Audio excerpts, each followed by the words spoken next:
Nous lisons Marc au chapitre 5 à partir du verset 1. Ils arrivèrent à l'autre bord de la mer, dans le pays des Gadaréniens. Aussitôt que Jésus fut hors de la barque, il vint au-devant de lui un homme sortant des sépulcres et possédé d'un esprit impur. Cet homme avait sa demeure dans les sépulcres et personne ne pouvait plus le lier, même avec une chaîne, car souvent il avait eu des fers aux pieds et avait été lié de chaînes, mais il avait rompu les chaînes et brisé les fers, et personne n'avait la force de le dompter. Il était sans cesse, nuit et jour, dans les sépulcres et sur les montagnes, criant et se meurtrissant avec des pierres. Ayant vu Jésus de loin, il accourut, se prosterna devant lui et s'écria d'une voix forte: Qu'y a-t-il entre moi et toi, Jésus, Fils du Dieu très haut? Je t'en conjure, au nom de Dieu, ne me tourmente pas. Car Jésus lui disait: Sors de cet homme, esprit impur. Et il lui demanda: Quel est ton nom? Légion est mon nom, lui répondit-il, car nous sommes plusieurs. Et il le priait instamment de ne pas les envoyer hors du pays. Il y avait là, vers la montagne, un grand troupeau de porceaux qui paissaient. Et les démons le prièrent, disant: Envoie-nous dans ces porceaux, afin que nous entrions en eux. Il le leur permit, et les esprits impurs sortirent, entrèrent dans les porceaux, et le troupeau se précipita des pentes escarpées dans la mer. Il y en avait environ 2000, et ils se noyèrent dans la mer. Amen. Amen. Nous voyons, avant Jésus, personne n'avait pu faire une telle chose. Avant que cet homme ne rencontre Jésus, les pharisiens, les sacrificateurs, les souverains sacrificateurs qui ont succédé connaissaient cet homme. Mais il n'avait aucun pouvoir sur lui. On le liait même des chaînes, il brisait ses chaînes. Alors, regardons, Jésus vient sans rien, sans chaîne, sans fer. Il met ça au pied afin de le dompter, sans rien lui dire, mais il se soumet. Parce que il a vu son supérieur, il a vu une puissance qui est plus élevée que lui. Nous comprenons que sa solution, la solution de cet homme n'était pas des chaînes ou des fers. C'était un problème spirituel. C'était pas qu'il fallait l'enchaîner pour que la folie puisse sortir de lui. Non. Et il n'avait que Jésus pour faire ça. Personne d'autre ne pouvait faire. Nous voyons, quand il voit Jésus, il court, il vient se prosterner à ses pieds, il dit: Tu es le Fils de Dieu, qu'est-ce que tu veux? Ne le tourmente pas. On continue la lecture. Nous continuons au verset 14. Ceux qui les faisaient paître s'enfuirent et répandirent la nouvelle dans la ville et dans les campagnes. Les gens allèrent voir ce qui était arrivé. Ils vinrent auprès de Jésus et ils virent le démoniaque, celui qui avait eu la légion, assis, vêtu et dans son bon sens, et ils furent saisis de frayeur. Amen. Donc nous voyons, il y a certaines personnes qui refusent de manger la viande du porc en disant que Jésus avait chassé les démons, c'est entré dans les porcs. Amen. C'est pour ça qu'ils ne mangent pas la viande du porc. La question que je me pose souvent, c'est que pourquoi est-ce qu'ils mangent le poisson? Parce que les poissons sont tombés dans la mer, les poissons ont mangé le porc. Amen. Donc, les poissons même ne devaient pas manger. Parce que le poisson a mangé le porc qui est souillé. Et du coup, le poisson est souillé aussi. Il fallait abandonner tout ça. Voilà pourquoi le Seigneur nous a enseigné à ce sujet en disant mangez de tout ce qui se vend sur le marché sans vous inquiéter rien par motif de conscience. Sans vous inquiéter de rien. Tout ce que Dieu a créé est bon. Amen. Tout ce qu'il a créé est bon. Donc voyons, le démoniaque vient, on vient le trouver assis et dans son bon sens. C'est comme s'il n'avait jamais été malade un jour, dans son bon sens. Mais ce qui est bien, c'est qu'il n'a pas oublié. Le démoniaque n'a pas oublié ce qui s'est passé. Quand c'est passé, il n'a pas oublié que non. Comme ça, il a souffert. Il n'a pas oublié. Parce que s'il avait oublié, il devait faire comme les 9 lépreux. Ils disent que Jésus avait guéri pendant qu'il partait se montrer aux sacrificateurs. Et donc, quand ils se sont rendus compte qu'ils étaient guéris, ils ont continué seulement. Mais un seul a repoussé chemin. Ça veut dire qu'il n'a pas oublié ce qu'il était avant d'être dans l'état pur. Il n'a pas oublié. On va continuer encore. Nous continuons verset 16. Ceux qui avaient vu ce qui s'était passé leur racontèrent ce qui était arrivé au démoniaque et au porceau. Alors, ils se mirent à supplier Jésus de quitter leur territoire. Comme il montait dans la barque, celui qui avait été démoniaque lui demanda la permission de rester avec lui. Jésus ne le lui permit pas, mais il lui dit, « Va dans ta maison, vers les tiens, et raconte-leur tout ce que le Seigneur t'a fait et comment il a eu pitié de toi. » Amen. Donc, il y a une chose que nous devons comprendre, c'est que voilà pourquoi le Seigneur nous dit exactement qu'il faut marcher par l'esprit. C'est qu'il faut avoir le discernement. Parce que, étant enfant de Dieu, nous devons savoir que ce n'est pas parce que Dieu, quand on a adressé une prière et que Dieu a exaucé, automatiquement Dieu est avec nous. Amen. Regardons les démons. Il a adressé une prière à Jésus. Jésus exauce leur prière. Mais est-ce qu'ils sont avec Dieu?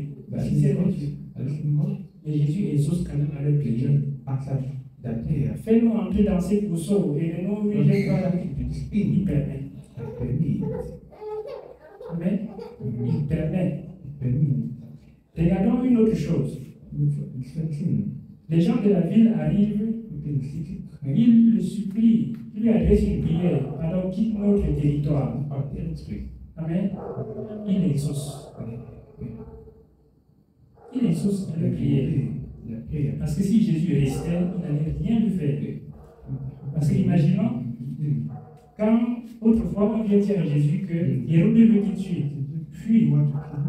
Il ne fuit pas. Il dit, allez dire à ces renards que je travaille où je suis, et demain je serai encore là.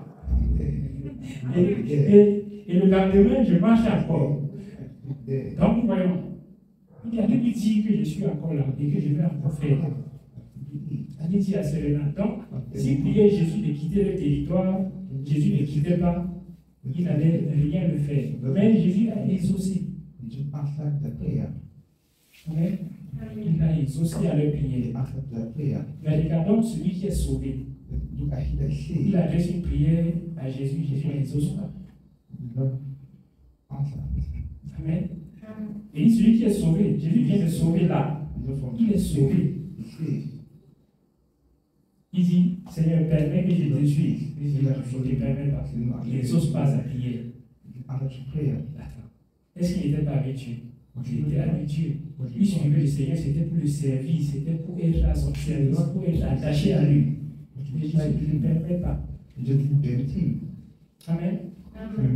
Donc, toutefois, il faudrait que, enfants de Dieu, nous soyons très sages et avoir un plein discernement.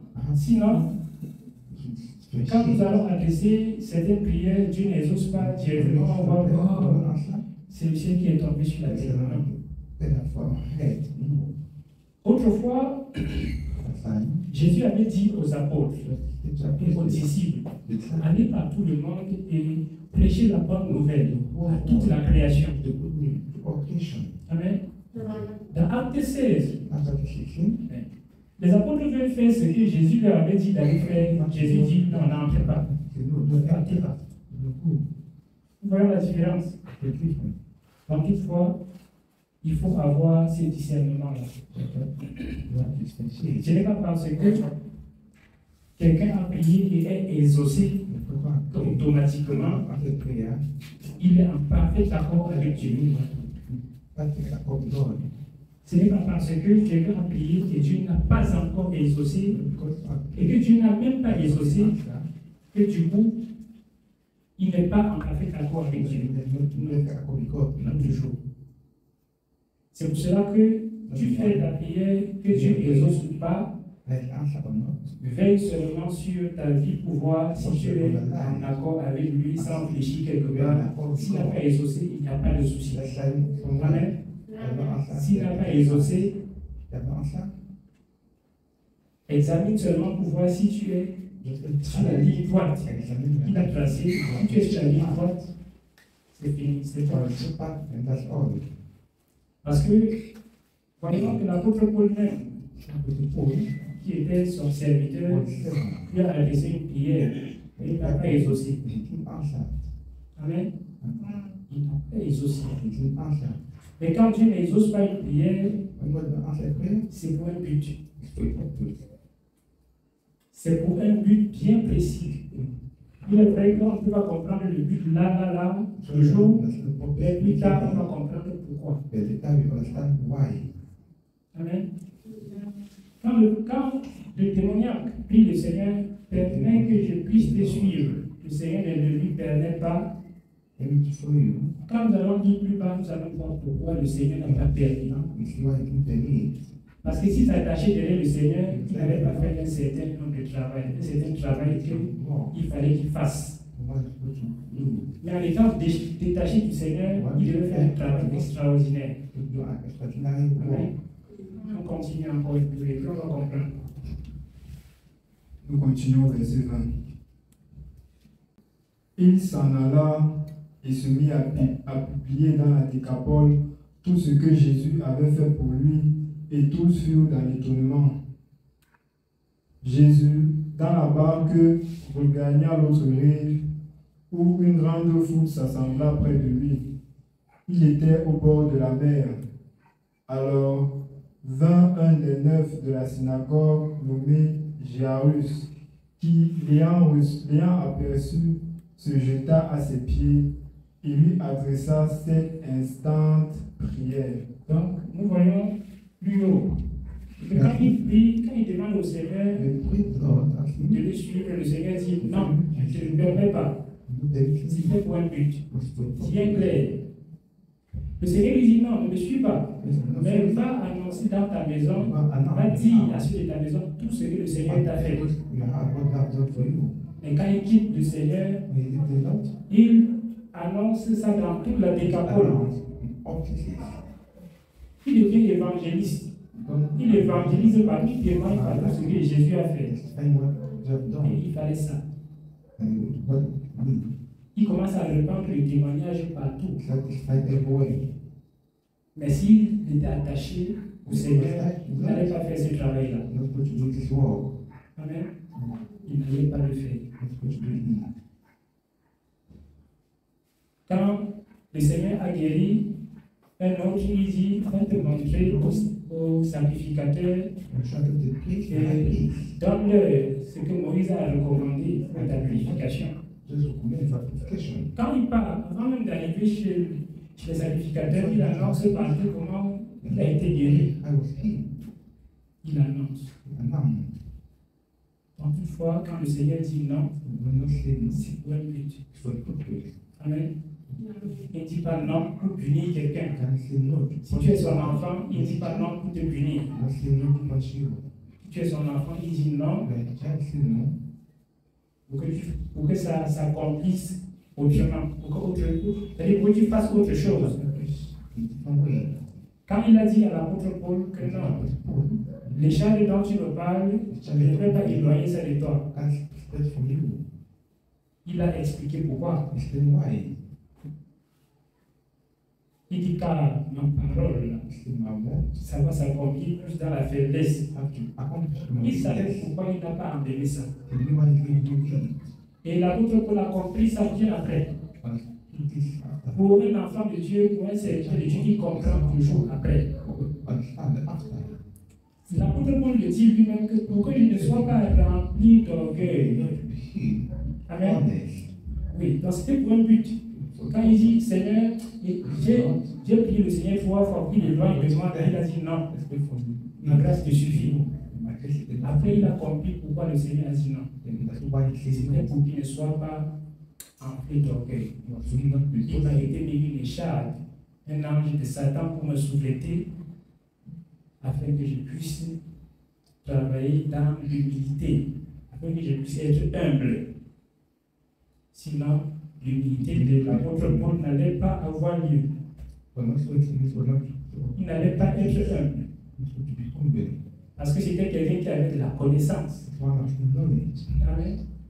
Il avait de la connaissance. Mais nous voyons que partout où il a travaillé, il ne s'est enorgueilli nulle part.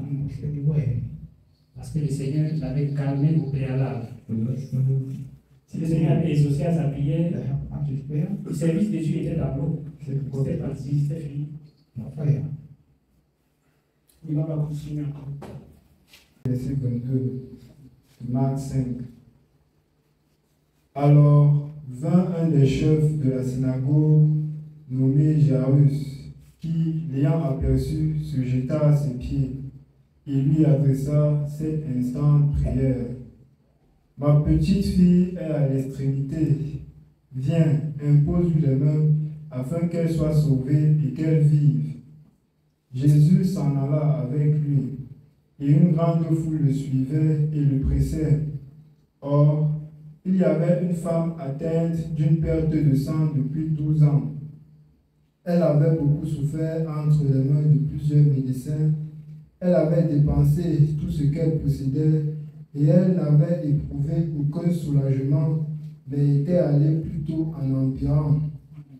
Amen. L'amour pour la parole et la persévérance. La prière pour les saints qui prient et qui se disent que Dieu n'a pas exaucé. Alors, par moment, vous demandez, ce que vous demandez, vous voyez que c'est bien d'avoir Dieu, conformément à la parole de Dieu dans le livre de Proverbes. Vous, l'homme, avec ses yeux, voit que tout ce qu'il pense est bien. Mais la réponse exacte vient de l'Éternel. Vous pouvez prier Dieu par rapport à quelque chose, Dieu ne vous accorde pas. Je vais passer par là pour vous rappeler aussi ceci pour le cas de notre bien-aimée Frida qui, dans la maison de Dieu étant arrivée, elle avait soif d'être guérie, mais pas pour s'éradiquer. C'est pas parce que Dieu était impuissant pour lui ôter tout ce malaise dont elle souffrait. Mais Dieu trouvait que si, parce que vous partez, vous touchez même la vie de l'apôtre Paul, c'était à l'époque, Jésus votre vie, il est présent pour vous transmettre et vous faire bien comprendre ce que le bien-aimé vous explique. Alors, elle attendait que Dieu la guérisse et elle part. Et Dieu, voyant son cœur, a dit non. Elle va souffrir un peu avec ça. Pendant ce temps, la souffrance avec ce qu'elle portait était des moments d'instruction, d'enseignement et de conduite. Dieu voudrait la donner de comprendre quelque chose. Pour revenir à vous dire, quand vous priez, comme je comprenais le bien-aimé dit, si Dieu n'a pas exaucé, c'est qu'il n'y a pas de problème. Non. Il faut savoir, l'homme ne presse pas Dieu d'éviter, d'exaucer. Comme tu as prié là, il a exaucé. Si tu es saint. Mais, ce que je vais te dire ce soir, Dieu n'exauce pas les péchés. Mais Dieu exauce toujours ceux qui sont saints. Il ne manque pas sans les exaucer. Mais la seule différence que vous deviez savoir, qu'il ne vous exauce pas autant que vous attendez. Parce qu'on ne commande pas Dieu. Amen. On ne commande pas Dieu. Pour dire exaucer, il exauce ta prière. Si tu es saint, exaucer, parce que tu veux voir que Dieu a exaucé, qu'il t'a accordé ce que tu as demandé. Non. Tu peux prier pour lui demander, il ne t'accorde pas. Mais il t'a exaucé parce qu'il voit que s'il t'accorde, c'est pour ta perdition. Mais il t'a exaucé. Il t'a exaucé pourquoi? Parce qu'il ne t'a pas accordé pour t'envoyer à la perdition. Il t'a exaucé. Parce que tu l'aimes et tu lui demandes cela. Il t'a exaucé. Parce qu'il ne t'a pas poussé à la perdition. Il t'aime. C'est pour cette raison que vous pouvez bien comprendre dans le livre de Romains. Toutes choses concourent bien de ceux qui aiment Dieu. Bien comme mal. Toutes choses concourent bien de ceux qui aiment Dieu. Alors, je vais finir par nous demander de lire encore ce livre de 1 Jean 1. Pour finir, à partir du premier verset. Ce qui était dès le commencement, ce que nous avons entendu, ce que nous avons vu de nos yeux, ce que nous avons contemplé et que nos mains ont touché concernant la parole de vie, car la vie a été manifestée et nous l'avons vue, et nous lui rendons témoignage, et nous vous annonçons la vie éternelle qui était auprès du Père et qui nous a été manifestée. Ce que nous avons vu et entendu, nous vous l'annonçons à vous aussi, afin que vous aussi, vous soyez en communion avec nous. Amen. Ici, les apôtres n'ont pas paru pour plaisanter. Ils ne sont pas venus pour parler d'eux-mêmes. Ils ne sont pas venus pour exprimer le sentiment de leur cœur, leur sagesse. Mais ils disent ce qu'ils ont vu. Ils disent ce qu'ils ont appris de Dieu. Ils disent ce qu'ils ont touché de Dieu. Ils transmettent. Vous savez pourquoi est-ce qu'ils transmettent? Pour que vos vies, ou encore nos vies, au temps où nous sommes, soient conformes à la leur, pour combattre le même combat, pour mener les mêmes luttes et arriver à la perfection. Donc, en conclusion, ce que le bien-aimé disait pour l'apôtre Paul, si tu cries, attends un peu, que Dieu répond comme tu veux. C'est que tu ne sais pas ce que tu cherches. Celui qui a la foi, quand il a déposé sa plainte devant Dieu, il reste tranquille.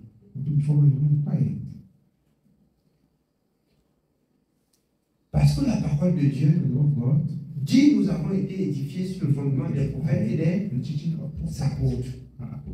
Vous pouvez lire ainsi la vie de Paul. Vous pouvez ainsi copier la vie de Paul. Paul a prié et Dieu dit ma grâce te suffit. Et pour l'homme, dans 2 Corinthiens, dans 2 Corinthiens, combien? 13:5, quand il dit examinez-vous pour savoir si vous êtes dans la foi. Donc, en fait, c'est pour dire, un enfant de Dieu, pour adresser sa prière à Dieu, il doit regarder qu'elle soit conforme.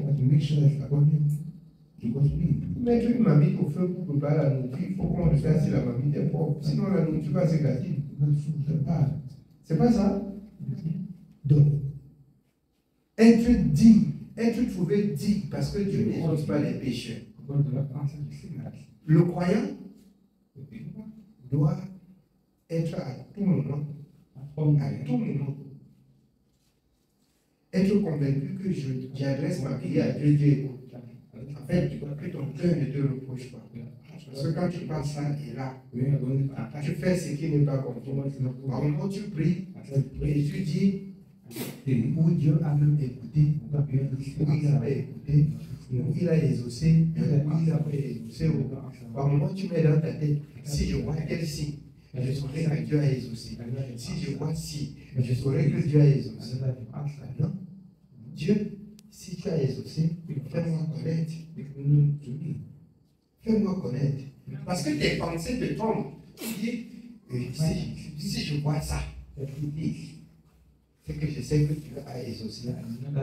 Tu peux dire, si je vois ça, lui, quand il met devant toi. Et si tu es dans son camp, il met devant toi. Et tu dis, oh, ma prière a été exaucée. Dieu m'a exaucé.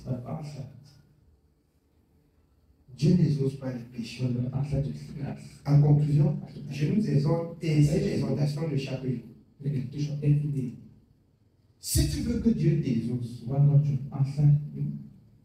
veille à ce que tu sois convaincu que tous tes péchés sont pardonnés.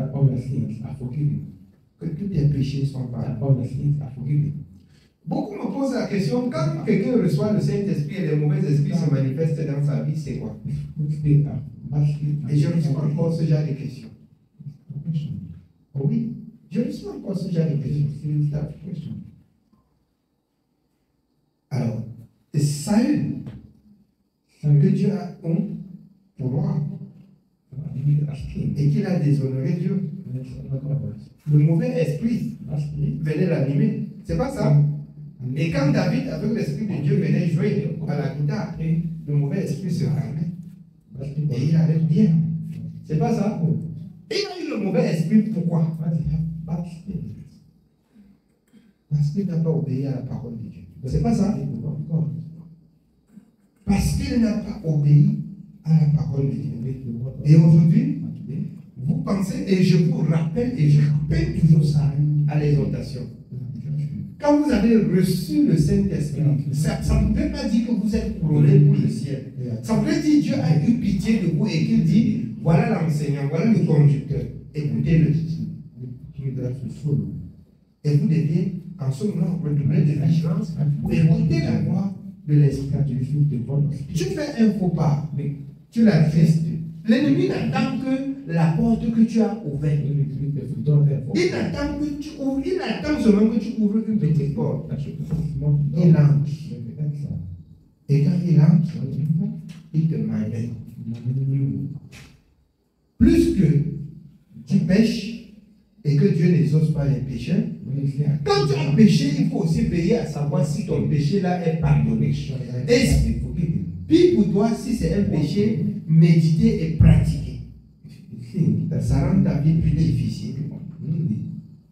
Je vous dis, il y a certaines choses que celui qui a pris et qui a reçu le Saint-Esprit commet et qui reçoit les esprits un peu. Il est même très difficile que ça parte. Ça va vous aider. Même très difficile. Pourquoi? Parce que vous avez déshonoré Dieu. Mais quand c'est l'ignorance, à un moment ça peut vous troubler, ça peut vous traîner. Mais Dieu vous libère pour vous montrer une leçon. Que toutes les fois que vous laissez la parole, voilà ce que vous pouvez rencontrer. Toutes les fois que vous laissez la parole, voilà ce que vous pouvez rencontrer. Amen. Donc, nous devons connaître, nous devons retenir, nous devons comprendre et avoir la même conduite que nos prédécesseurs, les apôtres qui nous ont précédés, qui ont servi Dieu, qui nous rendent témoignage et que nous devions hériter leur conduite pour servir aussi d'exemple. Et notre vie, que notre vie puisse aussi sauver ceux qui nous observent, parce que nous observons les pas des apôtres. Amen. Oui, bien aimé, on continue. Nous continuons, verset 3. Or, notre communion est avec le Père et avec son Fils Jésus-Christ. Et nous écrivons ces choses afin que notre joie soit parfaite. La nouvelle que nous avons apprise de lui et que nous vous annonçons, c'est que Dieu est lumière et qu'il n'y a point en lui de ténèbres. Amen. Nous notons ceci. On veut que Dieu nous exauce. Mais nos prédécesseurs nous rappellent ici sachant que Dieu est lumière et qu'il n'y a point en lui des ténèbres. Donc, par moment, les ténèbres de nos vies empêcher Dieu de nous exaucer. Et par moment, les désirs de notre cœur peuvent nous pousser à adresser des prières à Dieu croyant qu'il va exaucer là, parce qu'on a demandé. Non.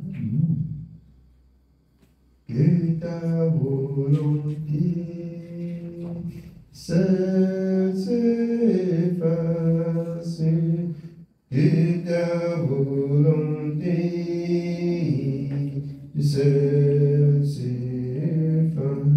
La volonté de Dieu seule doit se faire dans la vie de ses enfants. Nous demandons, nous regardons et nous voyons certaines choses croyant que c'est très bien à nos yeux, mais que Dieu n'agrée pas. On prie, on demande. Quand ce n'est pas exaucé, on peut se décourager, on peut dire. Comme j'ai entendu dans les notations tout à l'heure, non, c'est le temps, comme le bien-aimé disait, de renouveler de force pour continuer à obéir et à servir à la gloire de Dieu. À la gloire de Dieu. Tu ne dois pas baisser les bras que Dieu ne m'a pas exaucé, je ne veux plus. Ou mettre en doute que Dieu t'écoute. Ce qui peut te mettre en doute que Dieu t'écoute, ce sont tes péchés. Ce sont tes péchés. Amen. Oui, bien oui. On continue au verset 6. Si nous disons que nous sommes en communion avec lui et que nous marchions dans les ténèbres, nous mentons et nous ne pratiquons pas la vérité. Mais si nous marchons dans la lumière, comme il est lui-même dans la lumière, nous sommes mutuellement en communion et le sang de Jésus, son Fils, nous purifie de tout péché. Si nous disons que nous n'avons pas de péché, nous nous séduisons nous-mêmes et la vérité n'est point en nous. Il s'agit ici de ceux qui ont entendu la voix de Dieu et qui se justifient pour dire « Je suis saint ». Quand je rentre dans le livre de Psaume 50 avec